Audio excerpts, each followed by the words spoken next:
I'm Scott Collins. I'll introduce myself again in the slides in just a moment. I wanted to say thanks for taking time out on a Tuesday night to be here. This should be kind of interesting pointers, but I love doing this. I do it all the time in live webinar or seminars, but not in webinars so much. So this should be helpful. If you already have a will or a power of attorney, what this helps you do is look at it, diagnose whether or not you think you need an attorney or not. I've had the pleasure of being in at least two of the world's most dreaded occupations. I was told early in my career that people have no trust for used car salesmen, lawyers, and preachers. Um, I took that seriously because what the real point in my mind was is to say you don't know whether or not the lawyer telling you need a new will really telling you that because they want your money or not. And let's say that the lawyer is not a dishonest person, but it still feels uncomfortable not knowing whether or not this is a legitimate concern or not. So that's the purpose of tonight. I can help you look at your document. Does it have this, that, or the other? How important is that feature or not? And that way you know what's in your best interest to go check in with others or not. So, hi, I'm Scott Collins. I'm an elder law attorney in Richmond, Kentucky. I'm going to talk about wills and powers of attorney, which are governed under Kentucky state law differently than other states. But I still will point to things if you are trying to apply this to yourself in another state or family that may live in another state. I'll still give you some multi-jurisdictional insight there of things to look for. I'm at the end for question and answers, and you can ask away at that point. So really do want to personalize this for whatever your needs are, so feel free to ask. So with that said, let's go ahead and launch. Slide saying wills and power of attorney checkup, spotting the weaknesses before it's too late. So this topic applies to you as to whether or not you've drafted your documents years ago or they're fairly recent. I hate it when this happens, but I have people who just got a brand new will done just a week or two ago and come seeing me for some other reason, and I have to break some bad news to them that no, you really are missing a couple of things that you should have had. So in any scenario, I think tonight can be helpful to you. Now, if you've never been to any of my presentations before, I do like to tell you a little bit about my background so you know how to approach me. I am former military. I was an air traffic controller for a number of years in the U.S. Army. Loved active duty. Didn't like as a 22-year-old being told what to do, so I was a moron and I got out. Then I entered full-time church work as a Protestant minister and traveled all across the United States serving churches for another 2 decades after my military time. Before family and personal choices, I had to end that and went into law so I could sort of partner with my wife. She was already in the legal field, and we've had a great cooperative relationship since then. I focused exclusively on elder law from the beginning, and I've led the bar at the Kentucky state level, but I also am very instrumental in larger national groups. And locally, I love historic preservation. So here's there are actually 7 houses that I preserved here in Richmond. These are the two. I'm sitting in the one there on the top, that red brick house. But one I'm most proud of is the Mount Pleasant estate, downtown Richmond, that is 199 years old. We're just 1 or 2 months short of it having its 200th birthday. So very proud of that house. It's quite a gem. If you're ever in Richmond, please look us up. And the practice areas, any of these things, veterans benefits, special need planning, Medicaid, probate, guardianship, all of that's the stuff that we specialize in. So those are wide open. If you want to ask any question on those tonight, even though we're focusing on the will. So with that said, let's jump on in. What are we going to learn here? We're going to learn the most common mistakes. I just talked about authentication, having 2 witnesses and a notary present as you sign it. But there are more things than that. One of the things that often goes wrong with a will is that you choose to not do one of those. I've seen many wills because laws changed from the 1980s, let's say, until now, in that 45-year period, that they'll just have a witness sign. That witness may have been somebody that worked in the law firm, maybe it was your next door neighbor, but those witnesses are no longer alive, or you can't find them because there was no address placed there. And therefore, they can't be brought to testify in court. And therefore, you had a will. It did express what you wanted, but we can't verify it because we didn't have the notary or a way to contact the witnesses who could swear in court that it was authentic. So that's one of the main concerns about wills. There is another aspect of that. How does, before we're done here, but unfortunately, what happens is that there are changes that occur over time. Perhaps we're influenced by Hollywood or something like that. For instance, you cannot just write out your own will, and that's good. A will has to be authenticated by witnesses who knew that it is your handwriting. So even though I could take a quill and a bottle of ink and write it on some parchment and express my wishes, unless people who know my handwriting well enough and can be alive to testify in court, that won't work.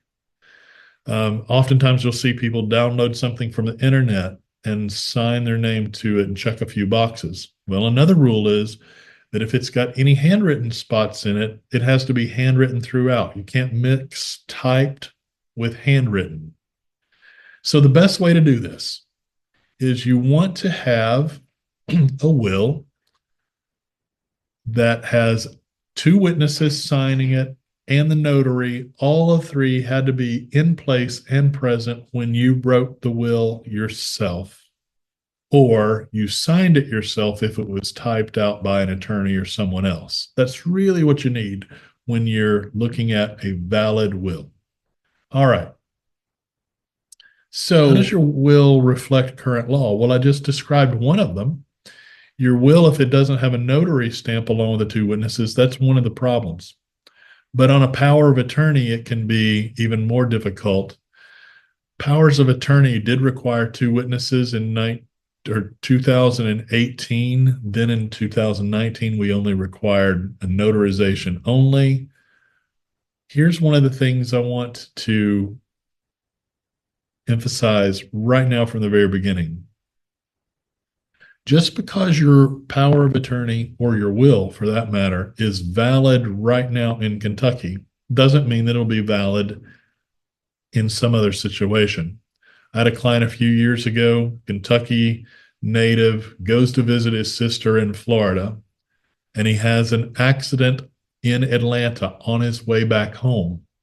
And he was thoughtful enough to take his Kentucky power of attorney with him. But Georgia law did not recognize the same standard that Kentucky does.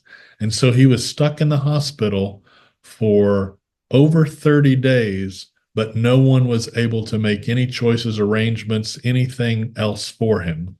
So how do you pay the bill? He can't access his own accounts. He's in the hospital in pretty bad shape. They can't reach out and talk to anyone. So there are all these complications that make me very sensitive. I want your power of attorney and your will to be able to stand up in other states. There are other states that require whoever you're giving the authority to have signed and acknowledged that they received that power. Kentucky does not require that, but I still want it there. Kentucky does not require any witnesses at all. A notary alone is enough. I want witnesses there because other states require the witnesses. There are some provisions that are not required in any jurisdiction that I like. They are really helpful for you. So one of the powers in a Kentucky power of attorney is the ability to delegate. Let's say I'm in the hospital, my wife is there beside me. She doesn't want to leave bedside because I'm going through such a difficult time. Wouldn't it be neat if she could just sign a release and say, so and so other person has the authority that I'm delegating under this power of attorney to continue to carry out these practices for me. That ability to delegate is something that I would like to see in every power of attorney. I put them in mine. Yours may or may not have that. There are red flags that do create conflict and confusion and delays. One of the things that often happens in a power of attorney, or even in a will when you have an executor, we often feel like when we're establishing these really critical legal rights for our family, that it's a issue of showing that our children, for instance, that we love them all equally. And so I might put a power of attorney and put two of my daughters on the document. That creates a conflict or a delay. I've got one daughter that lives in San Diego, one that lives in Nashville, and one that lives in Knoxville. And if they're all my power of attorney and I'm in the hospital, what does the hospital have to do before they make a decision? They have to be able to talk to all three of them, unless the document makes very clear that anyone has independent authority to act on behalf of the whole. So that could create a conflict. You could say, well, I don't trust my daughter. I need both of them to be there to hold one another accountable. Well, just realize the conflict, the delay there is going to be when one is coming into town, they're going to have to wait for that life sustaining treatment or difficult choice for surgery or whatever else it is until both are present.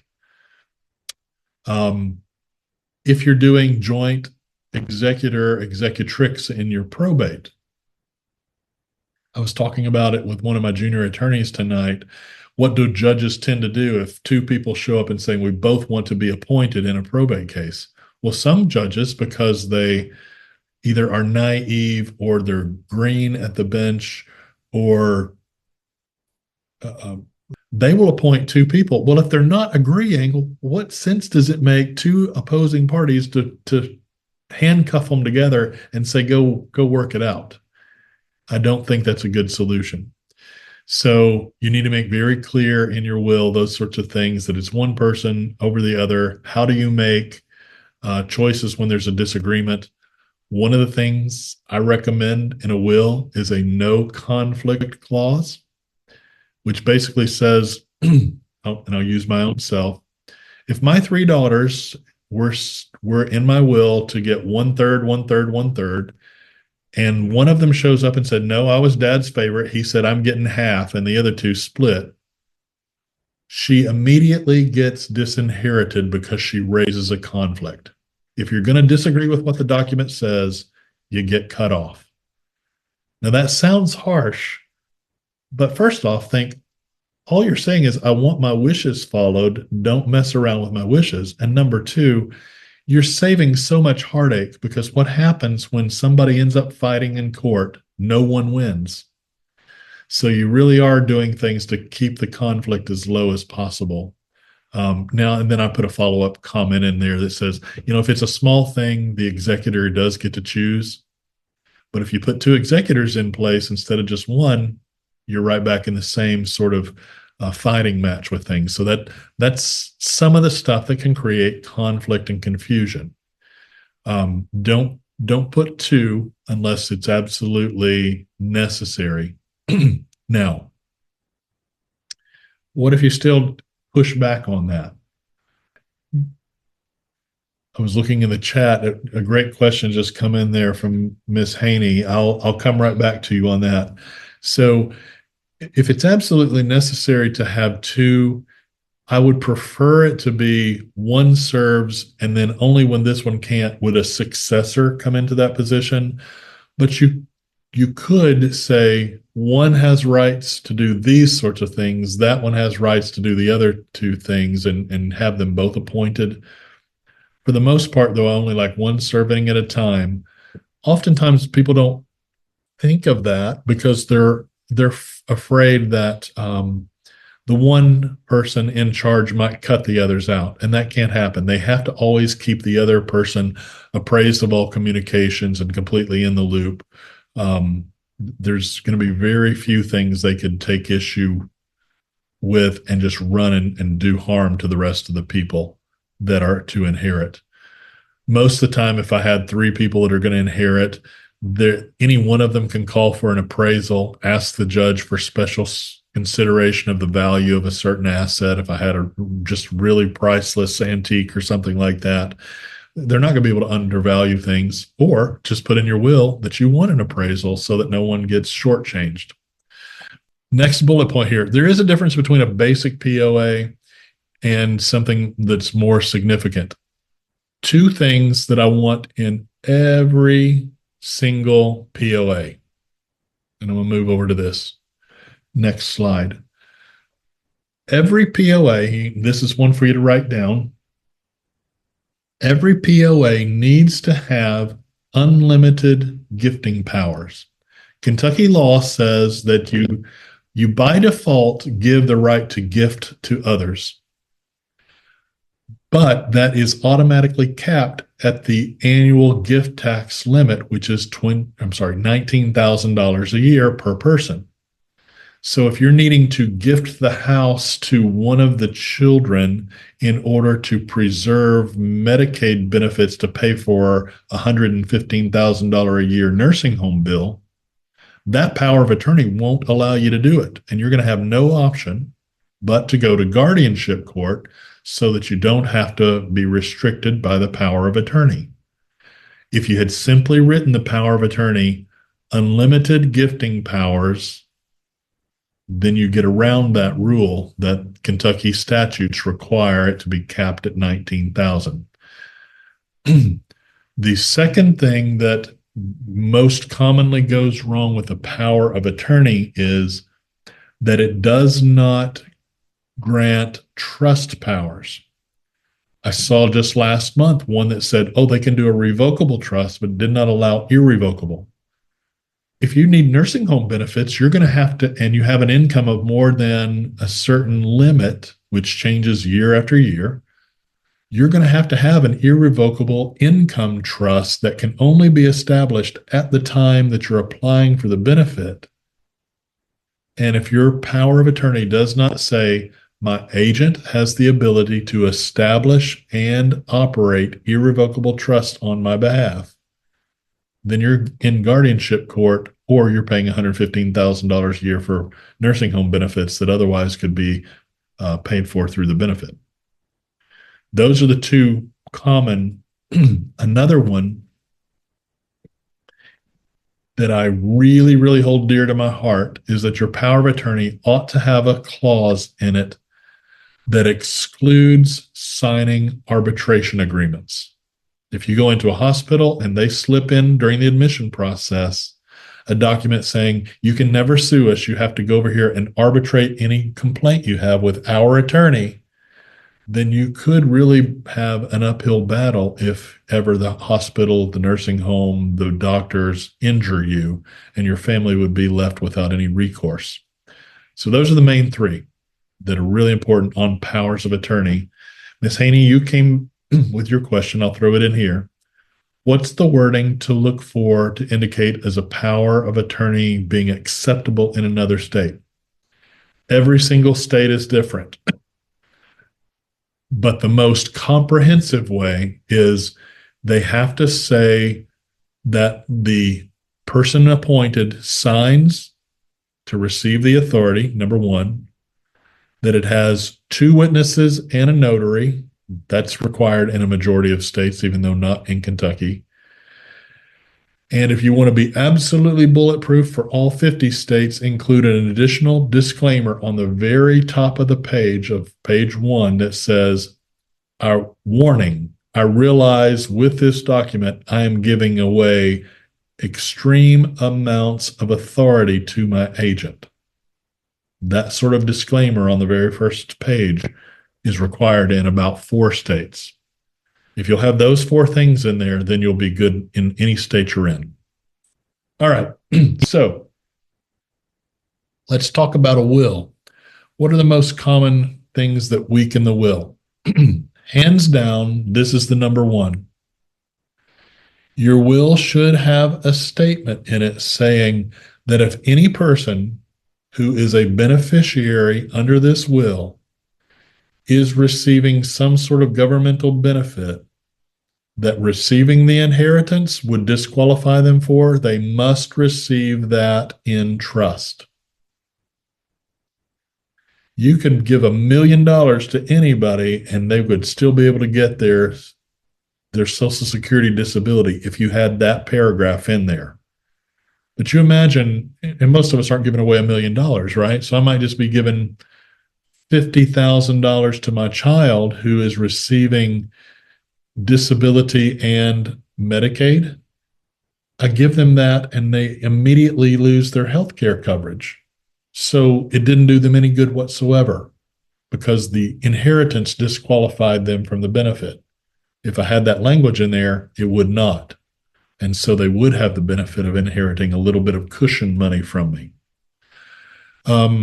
That's the biggest one. The second one is you can do exactly the same thing. And you don't have to enforce this rule, but you still want it in your will to say, if you're a married couple, everything to my spouse in trust.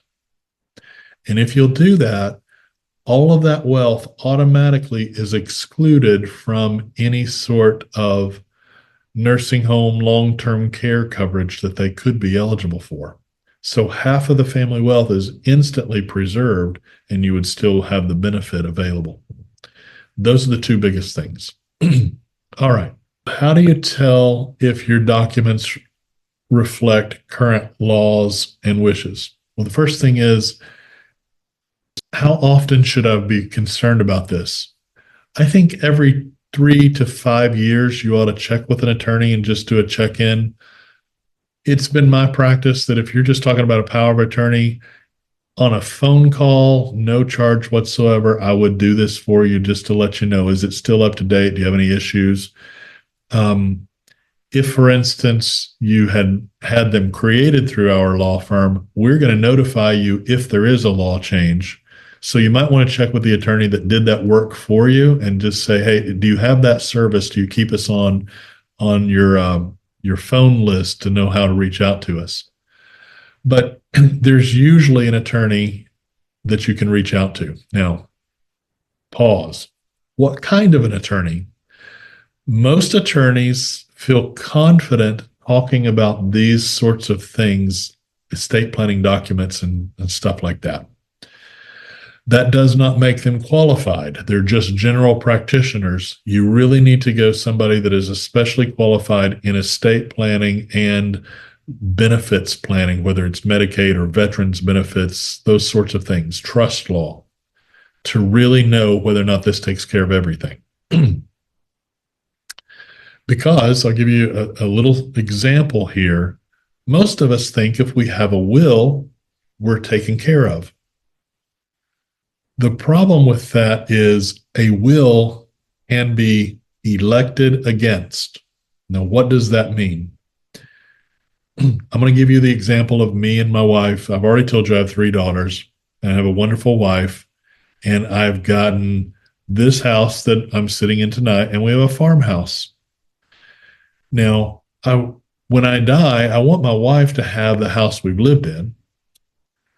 She might say, well, Scott, I really want the other house. We'll work that out. But I also would like to leave something to my daughter. So let's say I'll leave the farmhouse to my wife and the historic house on Main Street to my daughters. Any spouse can say, hooey with that, I elect against the will.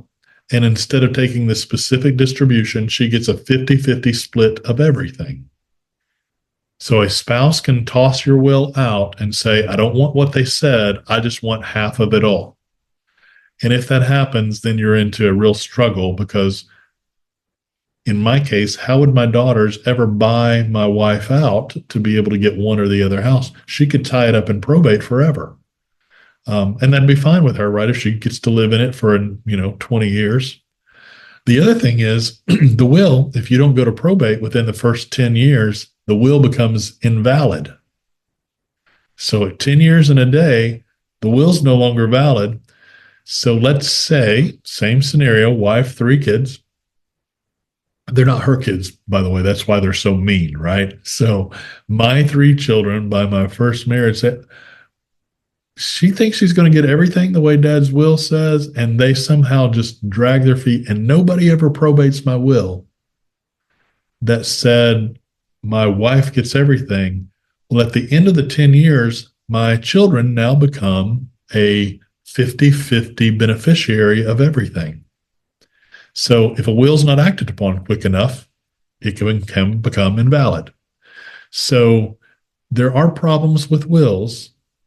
It's really important to go get them checked. Just do an update with an attorney every 3 to 5 years. Most of them would do that for you with no charge or minimum charge, or maybe even a webinar like this, right?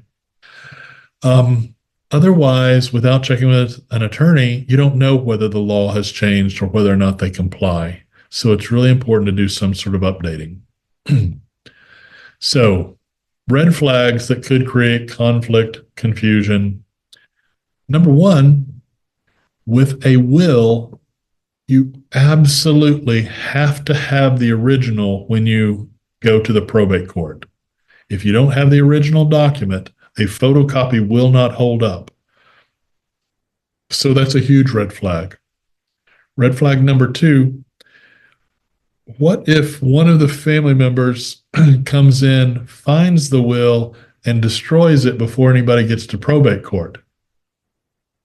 That could create a huge problem too. So you really need to safeguard it in a place like a safety deposit box and only allow the keys, the access to be granted to people that you know who are going to be in charge. So the executor has the combination to the safety deposit box or on the authorization form, the right to access that would be the way to go. The other issues of conflict or confusion, other than the special needs clause in the will, so that if somebody's disabled, it doesn't disrupt their benefits. The will is pretty simple, except that it's not comprehensive or bulletproof enough to preserve everything. Unless, 2 things. If there are minor children involved, and you could say, well, I don't have any minor children, all my kids are adults, but what about grandchildren that could be minors?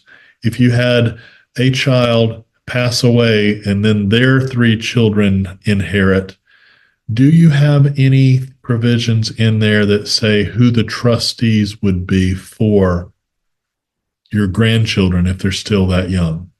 So things like that could really be a situation for conflict. You can only imagine in today's world with remarriages and stepchildren and divorce and all that goes along with that blended family, that you have an ex-wife who's monitoring money over children that are biologically not theirs, or all kinds of situations like that.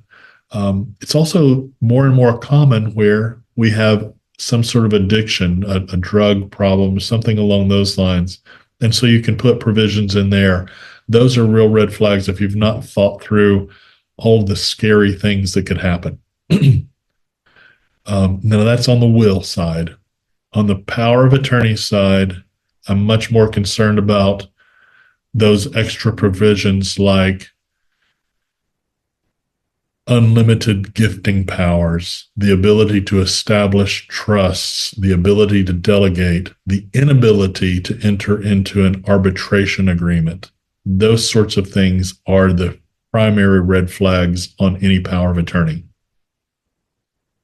So, the difference between a basic POA and one that truly protects you, you can see my power of attorney is just 9 pages long. Now that's crazy because sometimes I'll see an attorney have a 1 or 2 page power of attorney and you think, wow, 9 pages overkill. But I go through every single possibility and explain what the rights and powers are. A basic power of attorney won't do you any good. If you run into one of these options or issues, what happens is the power of attorney has to be completely replaced, or you go to guardianship court. And if you're already at a certain point in the aging process where I'm starting to have some cognitive decline, maybe I can't redo my POA.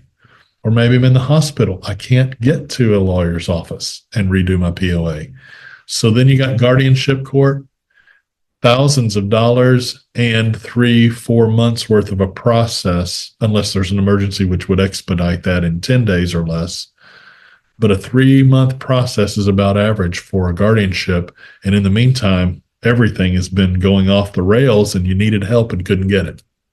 So basic doesn't do it. Make sure you got a bulletproof one. It'll save you a headache and a half in the long run. So, you know what the practical steps to strengthening your estate plan really are? It really is an unpleasant thing to think about all these possible things that could go wrong. And I even feel uncomfortable saying it with you right now because I don't want you to think, well, I think your family is a terrible family. They're going to fight. But guys, that it really doesn't. The only reason we have a legal document is to protect us against the unforeseen, unfortunate things that are going to happen. So the practical steps are take seriously what the family dynamic is. Many families, even the best of families, do have conflict surrounding the passing of a loved one. And it's probably not your kids. It might be the people your kids are married to that are whispering in their ear on the pillow at night that are putting ideas in their head. So an ounce of prevention is worth a pound of cure. So talk to an attorney, and we're great at worst case scenario thinking. We'll help you through this. So what's the myth? I made this years ago. I remember talking to my aunt before she died in about 2011. I've talked to a half a dozen family members. They say this all the time. I've got it covered, Scott. I know you're a lawyer. You know your stuff, whatever. I'm covered. And as soon as they died, we uncovered one more thing. So myth number one is just because you did it and you did it well doesn't mean that it doesn't need to be refreshed. Documents do become outdated. If you're moving from one state to another, check and see. If you've remarried, divorced, absolutely check and see. If your spouse was alive when you made your will or power of attorney have passed away, you need to go get it updated. At least look at it, check and see. Those are the kinds of things that really do throw a wrench in everything. Just because you have one is not necessarily bad if all those circumstances have occurred. It still might be valid, but at least lay eyes on it, think it through. Is there anything that really has changed that makes me need to update this thing? Now, there's a couple of other things that still ought to be thought about here. First off, is the document valid? Was it properly executed? Or I already talked about the state, but the type of decision. If you did a will or a power of attorney a long time ago, you might have said, oh, yeah, this is exactly what. It's got guardianship provisions in case my children who were minors at the time, well, they're not minors anymore. Now they're adults entering retirement age themselves. Maybe we need the special needs provisions. So the types of decisions that you're facing in the lives of your heirs matters more than just about anything else when you're creating a will. We think it's mainly about deciding who's going to get what, but you also need to think about what circumstances are they under. If they're going through a bankruptcy, a divorce, if they're facing some sort of chronic illness, a disability, those things can really change what you need to have your power of attorney say. Is it clear what authorities are being given? That's a huge thing. You've got to think through. Do they have the ability to create a trust? Do they have the ability to gift? Do they have the ability to talk to an insurance company or a brokerage company? If it's not listed specifically, many brokerage and insurance companies still won't accept it, even if it says unlimited power. That's not enough. You got to be specific. Now, This third bullet point doesn't happen a whole lot, but it's tragic when you see it. Sometimes people will create multiple powers of attorney at stages in their life, and they don't discard the old one. If it's already been superseded because you executed a new one, write void across it, shred it, throw it away, burn it, do something. Unless the new one says that it revokes a previous power of attorney or a will, it won't necessarily do that in every state. Kentucky does, but not all states. You could have multiple versions for various reasons. So check and see if you've got other versions that you meant to be voided right on there, void or destroy it. So I have done a whole lot of talking. I have a couple of final thoughts I want to share, but I want to open it up for questions. What's on your mind? Anything that I've said so far that raises a question for you, or a circumstance or a horror story you want to share? I'm all ears.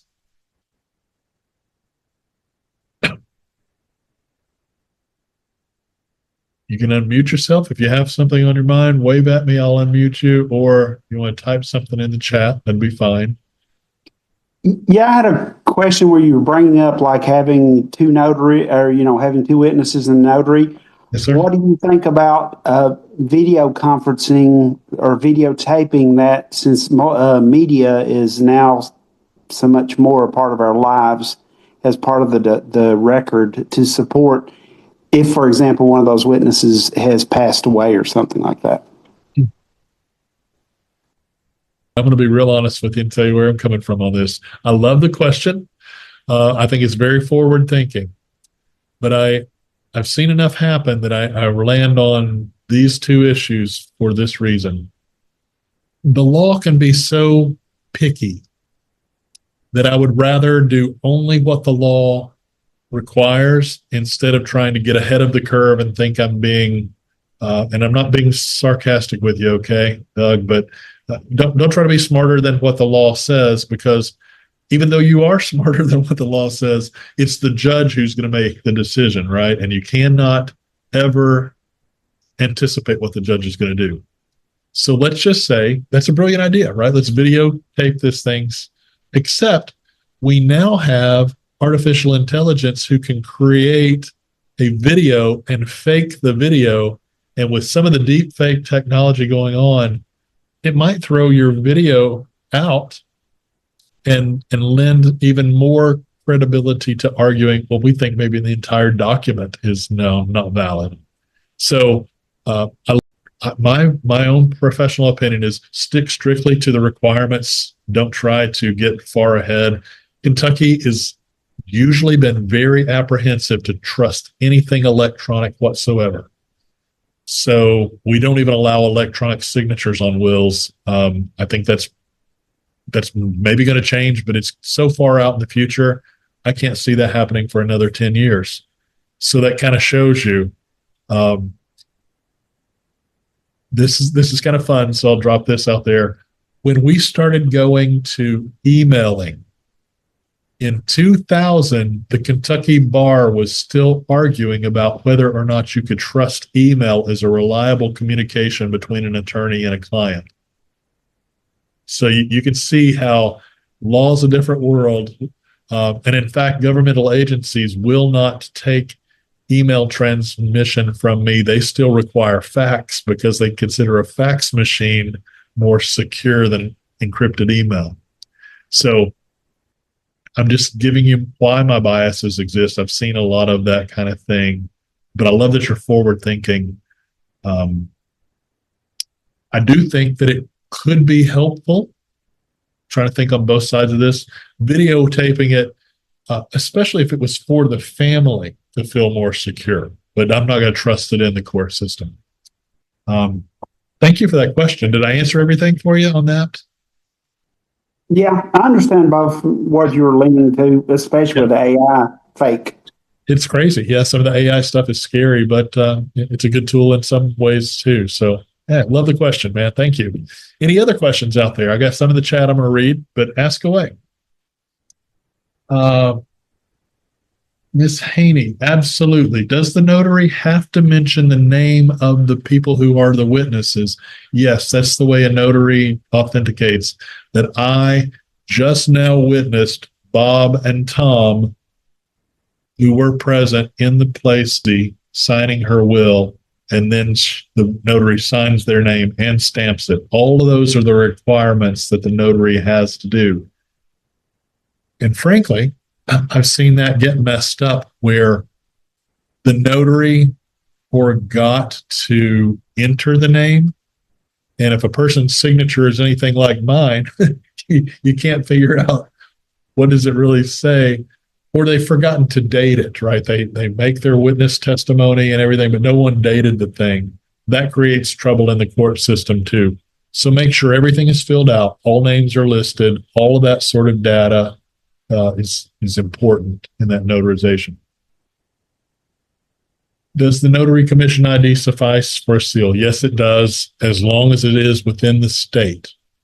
Now, if you took a Kentucky will with no stamp on it outside of the state, Kentucky law says it's not valid. The other state might go ahead and accept it, but Kentucky law says that it has to be an embossed gold seal outside of the state, whereas if it's in the state, it can just be an ink stamp or just the ID. Great questions. You know a little bit about that stuff, or you couldn't even ask those kind of pointed questions. Peter asked, we plan so much for birth and raising our children. We should also prepare for the things when we get older. Absolutely. Yeah. There's so much more that we don't think about. The way I think of it is you kind of figure out, maybe by now I ought to be grown up, know what I'm doing, and I shouldn't have to rethink all of this stuff. But the fact is, there's so much more to think about as we hit our retirement age and on, that it really does help to have somebody kind of in your corner for that. Thank you for the kind words. I appreciate you all being here. Thank you so very much. Let me move on then. You still can interrupt if you want, but my final thoughts are there are all kinds of gaps in your powers of attorney and wills if we're not careful. I don't want anybody to be left unprotected. So it'd be a great thing if you want more attention to your actual documents. Like I said earlier, I'm happy to look at them for free. I'm not going to charge on a will, power of attorney. And if you bring me a 50-page trust and ask me to read it for free, I might require a BlackBerry cobbler or something else like that. But I'm happy to serve you that way just to let you know, are you protected or not. But I hope I've given you the things I'm going to be looking for. The other thing is,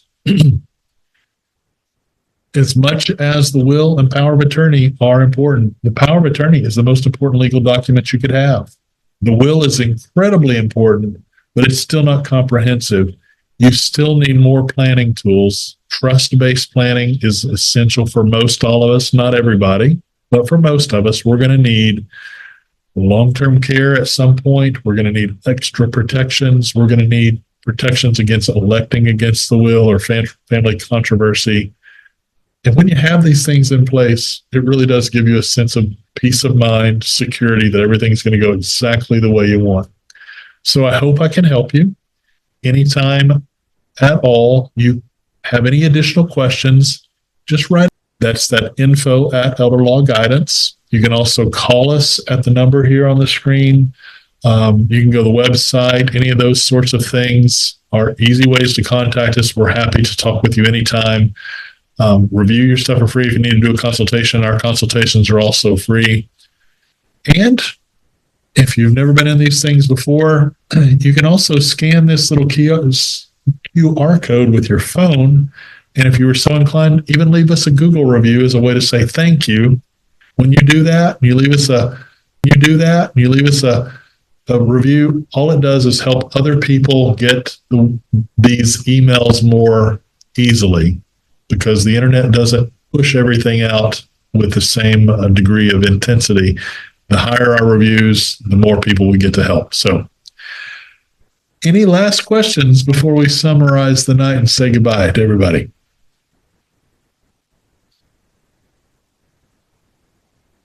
Thank you, sir. I appreciate it. Love that all of you were here. Thank you for being so attentive.